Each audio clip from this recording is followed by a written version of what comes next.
ಬ್ರಹ್ಮಚಾರಿ ಮತ್ತು ಕಿಟ್ಟಿ ಇಬ್ಬರಿಗೂ ಕೂಡ ಅಪಾಯ. ಏನಕ್ಕೆ ಅಂದ್ರೆ ಈಗ ವೈಶಾಖ ಮತ್ತೊಮ್ಮೆ ಪ್ಲಾನಿಂಗ್ ಅನ್ನ ಮಾಡ್ಕೊತಾ ಇದ್ದಾಳೆ. ಮಾನ್ಯತಾ ಕೂಡ ಇನ್ವಾಲ್ವ್ಮೆಂಟ್ ಆಗಿದ್ದಾಳೆ. ವೈಶಾಖ ಬದಲಾಗಿದ್ದಾರೆ ಅಂತ ಎಲ್ಲರೂ ಕೂಡ ಅಂದ್ಕೊಂಡಿರುವುದು ಒಂದು ದೊಡ್ಡ ತಪ್ಪು. ಯಾಕಂದ್ರೆ ವೈಶಾಖ ಬದಲೇ ಆಗಿಲ್ಲ. ಈ ರೀತಿ ಬೇಕು ಅಂತಾನೆ ಆಗ್ತಿರೋದು ಎಲ್ಲವೂ ಕೂಡ, ಎಲ್ಲ ಘಟನೆಗಳು ಕೂಡ ಎಲ್ಲ ಮಾಡ್ತಾ ಇರೋದು ಒಂದು ಪ್ರೀ ಪ್ಲಾನ್ ಮಾಡಿ ವೈಶಾಖ ಇಂದನೇ ಎಲ್ಲ ಕೂಡ ಆಗ್ತಿರೋದು. ಸೊ ಹೀಗಾಗಿ ಮತ್ತೊಮ್ಮೆ ಒಂದು ಅಪಾಯ ವೈಶಾಖ ಕಡೆಯಿಂದ ಕೂಡ ಕ್ರಿಯೇಟ್ ಆಗಿದೆ. ಈಗ ಅಟ್ಯಾಕ್ ಆಗಿದ್ದು ಕೂಡ ಬಹಳಷ್ಟು ರೀತಿಯಲ್ಲಿ ನೋವನ್ನು ಅನುಭವಿಸ್ತಾ ಇದ್ದಾನೆ ಕಿಟ್ಟಿ.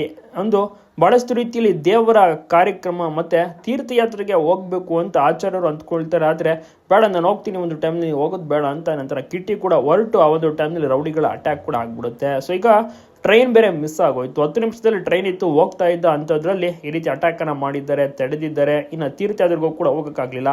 ಈ ಕಡೆ ಮನೆಯವರು ಕಿಟ್ಟಿಗೆ ತೀರ್ಥಯಾತ್ರೆಗೆ ಹೋಗ್ತಾ ಇದ್ದಾನೆ, ಟ್ರೈನಲ್ಲಿ ಪ್ರಯಾಣ ಮಾಡ್ತಿದ್ದಾನೆ ಅಂದ್ಕೊಂಡ್ರೆ ಆತ ಅಲ್ಲೆಲ್ಲೋ ರಸ್ತೆ ಪಕ್ಕದಲ್ಲೇ ಬಿದ್ದಿದ್ದಾನೆ, ರೌಡಿಗಳ ವಶದಲ್ಲಿದ್ದಾನೆ. ನಿಜಕ್ಕೂ ಕೂಡ ಆ ರೀತಿಯ ಒಂದು ಟ್ವಿಸ್ಟ್, ಆ ರೀತಿಯ ಒಂದು ಶಾಕಿಂಗ್ ಘಟನೆ ಕೂಡ ನಡೆದಿದೆ. ಯಾರು ಕೂಡ ನಿರೀಕ್ಷೆ ಮಾಡಿರಲಿಲ್ಲ ಈ ರೀತಿಯ ಒಂದು ಟ್ವಿಸ್ಟ್ ಬರುತ್ತೆ ಅಂತ.